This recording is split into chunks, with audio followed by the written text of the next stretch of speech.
Ihsan.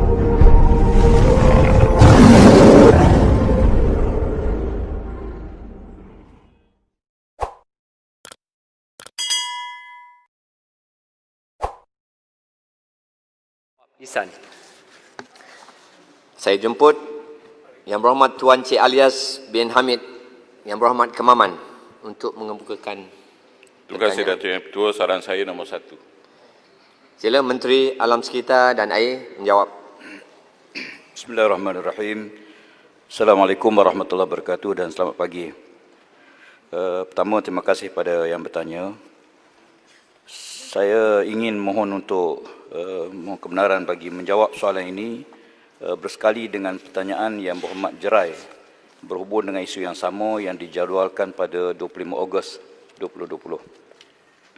Projek Penang South Reclamation atau PSR yang melibatkan kerja-kerja penambakan laut, ia akan membentuk pulau buatan dengan jumlah keluasan 4,500 hektar atau 1,821 hektar, di mana Pulau A seluas 2,300 hektar, B 1,400 hektar dan C 800 hektar. Menjadikan keseluruhannya ialah keluasan 4,500 hektar.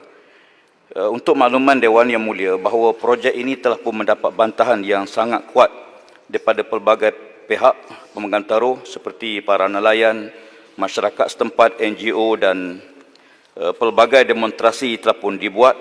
Dan saya suka maklum bahawa kepada Dewan Mulia ini bahawa Kementerian telah pun menerima pelbagai memorandum bantahan terhadap projek ini. Bagi pembangunan projek PSR ini juga dikhawatiri akan menyebabkan kemusnahan kekal dan residual impak ke atas ekosistem daratan lumpur atau mudflat, kawasan tangkapan ikan, kawasan pendaratan penyu dan sebahagian terumbu karang di Pulau Rimau yang merupakan ekosistem penting kepada sumber perikanan. Saya suka maklumkan bahawa kemusnahan kekal ini akan memberi impak negatif yang signifikan kepada sumber perikanan, nelayan dan jaminan sumber bekalan makanan negara. Kementerian mengambil serius terhadap semua projek pembangunan, terutama projek yang tertakluk kepada EIA. EIA adalah satu keperluan perundangan di bawah Seksyen 34A Akta Kualiti Alam Sekeliling 1974. Untuk makluman Dewan Yang Mulia ini juga, proses penilaian EIA telah pun mendapat persijilan MSISO 9001-2015. Oleh itu, proses penilaian EIA adalah satu proses yang ketat dan mengikut amalan peringkat antarabangsa. Oleh kerana itu, penggerak projek ini tidak boleh memulakan sebarang kerja di tapak sehingga laporan EMP atau Environmental Management Plan yang diluluskan oleh Jabatan Alam Sekitar, di mana EMP ini merupakan salah satu syarat utama daripada 72 syarat kelulusan EIA yang perlu dipatuhi.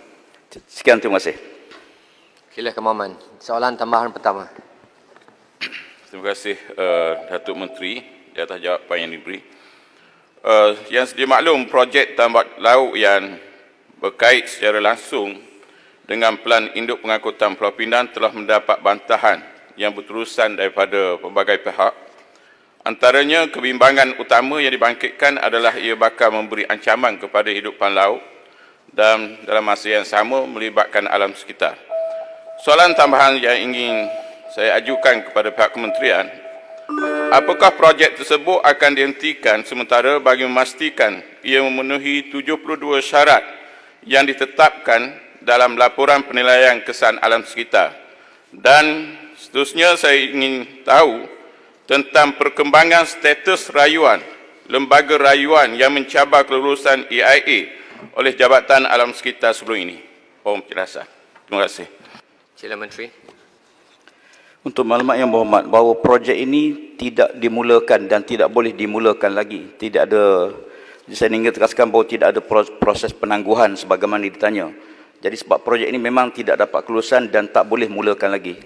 Cuma saya ingin jelaskan pada soalan kedua yang dibangkitkan, Jabatan Alam Sekitar menerima notis rayuan bertarikh 29 Julai 2019 daripada Encik Zakaria bin Ismail. Beliau mewakili 185 nelayan di Sungai Batu, dan surat rayuan tersebut melalui Tetuan Tivalingam bertarikh 1 Ogos 2019 Untuk makluman Dewan Yang Mulia, perkara ini selaras dengan Seksyen 35 Kualiti Alam Sekeliling 1974. Bila mana seorang yang terkilan dengan apa-apa keputusan Ketua Pengarah di bawah Seksyen 3 dan 4 Seksyen 34A Laporan EIA, mereka boleh merayu kepada lembaga rayuan. Lembaga rayuan boleh selepas mendengar Ketua Pengarah dan perayu-perayu itu membuat apa-apa perintah yang difikirkan patut. Di bawah Seksyen 36, ahli lembaga rayuan telah dicadangkan kepada Penguam Negara untuk pertimbangan beliau. Dan saya suka maklumkan bahawa ada 6 orang yang telah pun dilantik dan kita masih menunggu pejabat Penguam Negara untuk mewartakan pelantikan tersebut bagi lembaga ini mendengar rayuan yang dikemukakan oleh Encik Zakaria bin Ismail yang mewakili 185 nelayan, dan saya suka maklumkan keseluruhan nelayan yang terlibat lebih kurang 4,600 orang yang membuat bantahan terhadap projek ini. Terima kasih. Terima kasih Menteri. Jerai. Saya Jerai. soalan tambahan Semata, yang Bukit kedua, Bendera. saya jemput yang ke berhormat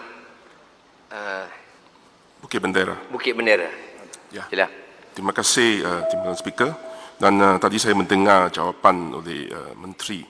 Projek tambak laut Penang Southern South Reclamation sebenarnya mempunyai potensi yang besar dari segi ekonomi dan juga kepada perkembangan peluang pekerjaan kepada bukan sahaja negeri Pulau Pinang tetapi juga kepada negeri-negeri berjiranan selatan Kedah dan utara Perak, kerana boleh membawa peluang ekonomi, potensi ekonomi besar. Soalan saya, projek ini telah melalui Majlis Perancangan Fizikal Negara ataupun National Physical Planning Council, dan telah dinyatakan syarat-syarat seperti perlu ada plan pengurusan alam sekitar. Bolehkah plan pengurusan alam sekitar ini apabila siap nanti, apabila dikemukakan oleh kementerian, hendaklah dilihat secara profesional dan bukan dilihat secara politik. Dan apabila dilihat secara profesional, dan maka saya rasa ini perkara-perkara yang dibangkitkan oleh Menteri tadi boleh diambil perhatian. Dan soalan saya, plan pengurusan alam sekitar, apakah tugas ataupun tanggungjawab kementerian dalam kelulusan plan pengurusan alam sekitar ini? Ini soalan saya. Sila Menteri, jawab 1 minit. Terima kasih. Saya mengakui bahawa projek ini sebagaimana yang telah pun ditanya, dia mempunyai potensi ekonomi yang banyak dan sebagainya, peluang pekerjaan dan sebagainya. Cuma apa yang jelas bahawa saya suka maklumkan bahawa plan pengurusan alam sekitar, jaminan kementerian akan melihat secara profesional. Ya, tetapi di waktu yang sama, sebagai kementerian yang diamanahkan untuk menjaga alam sekitar, kita beri perhatian terhadap impak alam sekitar yang berterusan dengan projek ini. Apapun yang berlaku, kita harus mengambil kira semua sektor yang berlaku, yang terlibat dalam projek yang besar ini. Kita boleh bayangkan seluas keseluruhan projek tadi seluas 4,500 hektar, satu keluasan yang sangat besar dan impaknya tentu juga besar. Di samping dia memberi peluang pekerjaan bagi penduduk dan sebagainya. Oleh kerana itu, jaminan kementerian akan melihat ini secara telus, secara adil dan secara profesional. Terima kasih.